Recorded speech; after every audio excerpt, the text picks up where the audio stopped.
This 6-year-old little soldier picks up a pair of binoculars. Suddenly he notices a pair of moving boots in a haystack not far away. Despite his young age, he realizes something's wrong and immediately runs back to the camp to warn the soldiers. They don't ignore the boy's words and follow him through the woods to the grassy area. Worried it might be their own troops, they hold off on throwing a grenade. The boy hides and watches as the soldiers set the haystack on fire. Sure enough, 2 enemies come running out. After subduing them, they also confiscate a telegraph machine. Sergei Aleshkov, who just joined the army, has already made a significant contribution, but he has no parents to share the good news with. They perished in a recent air raid. A neighbor sacrificed her life to help him escape into the forest. Sergei knows his life was saved by the sacrifices of others, and he's determined to honor their courage by surviving. But the jungle is full of dangers: mud, lack of food, and bombs dropped by the Germans. Every day is a test for Sergei. One day, Sergei suddenly encounters 3 German soldiers. With nowhere to run, he hides under a large tree root. To his surprise, a venomous snake joins him, but compared to the 3 giant pythons outside, this little snake seems almost gentle. Finally, the German soldiers finish their meal and leave. Sergei dashes over to scavenge the leftover canned food. Forced to grow up in this harsh environment, Sergei learns to protect himself with branches. But even so, he's still just a young child. Hunger and cold drain his strength. Just then, a hedgehog approaches. Чего смотришь, колючка наеда? Сбегал, сказал нашим дядя. Footsteps approach. Sergei is already unconscious, but luckily, it's a Soviet scout who finds him. They take the weak boy back to their camp. At first, Sergei is terrified, but when he hears familiar language, he finally lets his guard down. Парень, не бойся, ты у своих. Вон, ежик про меня рассказал. Конечно, ежик, кто же еще? Later, Commander Kuznetsov shakes his hand and praises him for being a strong boy. But when asked about his mother, Sergei falls silent for a long time. Сказал, мама. Hearing about the boy they brought back, the cook brings bread and stew. It's the most Sergei has eaten in a month. He's sent to a field hospital where Nurse Katya takes care of him. Commander Kuznetsov visits often, and soldiers often mention the boy during casual conversations. Someone even carves a wooden whistle for Sergei. Everyone adores this little boy. In times of war, children like Sergei remind them of what they're fighting for, the hope of a better future. Young Sergei loves guns and tanks. Even he knows that these are the only things that can defeat the enemy. Someone gives him a pair of binoculars, and another man brings him candy. Everyone wants Sergei to stay in the camp, but Commander Kuznetsov disagrees. A child doesn't belong on the front lines. Kuznetsov wants to send Sergei away, but Katya points out that in the current war situation, where can an orphan be sent safely? It's better to keep him close and protect him themselves. Meanwhile, soldiers come forward, saying that Sergei has become a symbol of hope for them. Seeing him is like seeing their own children. He's become their emotional anchor. After hearing this, Kuznetsov falls silent. When Sergei is discharged from the hospital, Kuznetsov asks him if he wants to leave. Sergei doesn't. So Kuznetsov hands him a wooden gun, officially adopts him as his son, and tears up the transfer papers, letting Sergei stay in the camp.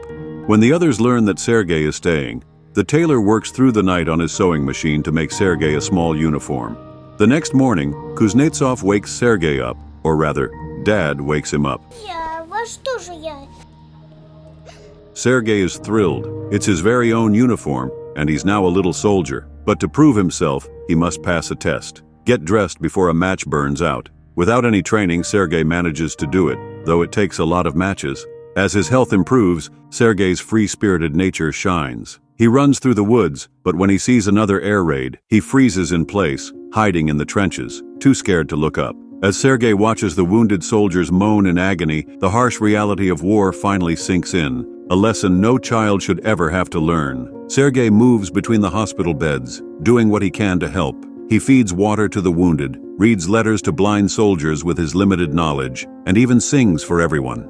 Фотографии в газете четко изображены.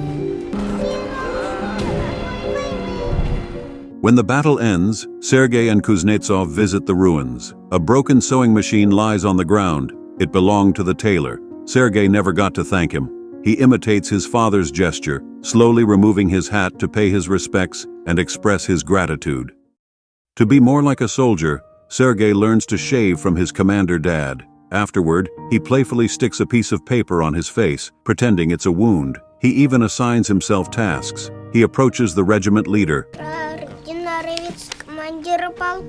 The leader, impressed by the boy's earnestness, tasks him with delivering letters. Noticing the paper on his face, he asks what happened. The command room erupts in laughter. Soon the little mailman grabs his bag and rushes off to deliver letters. The person assigning letters shares a secret with Sergei. Mail carriers have the most privileges after commanders and cooks. They can even ask the recipients to dance. Петров, а не сплясать ли тебе барыню? Барыню? Барыня, барыня.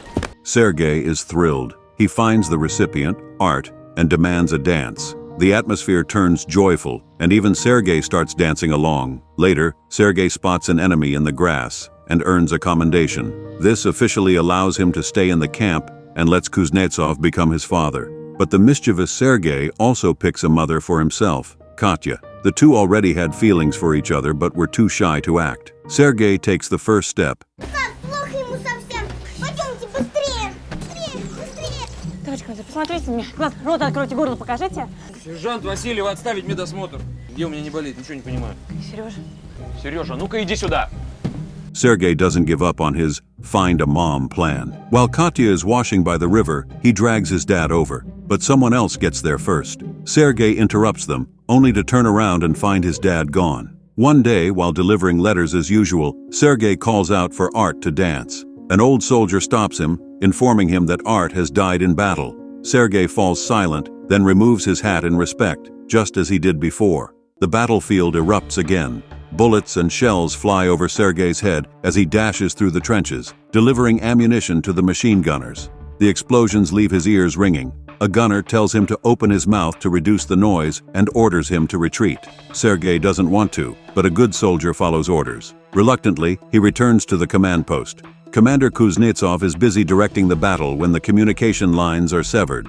Communication is crucial in war. Two soldiers are sent to fix it, but neither returns. Kuznetsov orders, "Restore communication at all costs." Sergei overhears this. Sergei sneaks out of the command post and follows the communication lines, even crawling out of the trench. Under the roar of artillery, he crawls forward and finds the soldiers who were sent earlier. He wakes one of them, and under the soldier's guidance, Sergei connects the wires. Communication is restored, but no one knows the crucial role Sergei played. After the battle, Kuznetsov receives orders to move to another front. Along the way, they stop at a village. Sergei enters a farmer's house and notices a large hole. He asks what it's for. The farmer explains it's from a German bomb that pierced the ceiling and floor but didn't explode. They just filled the hole.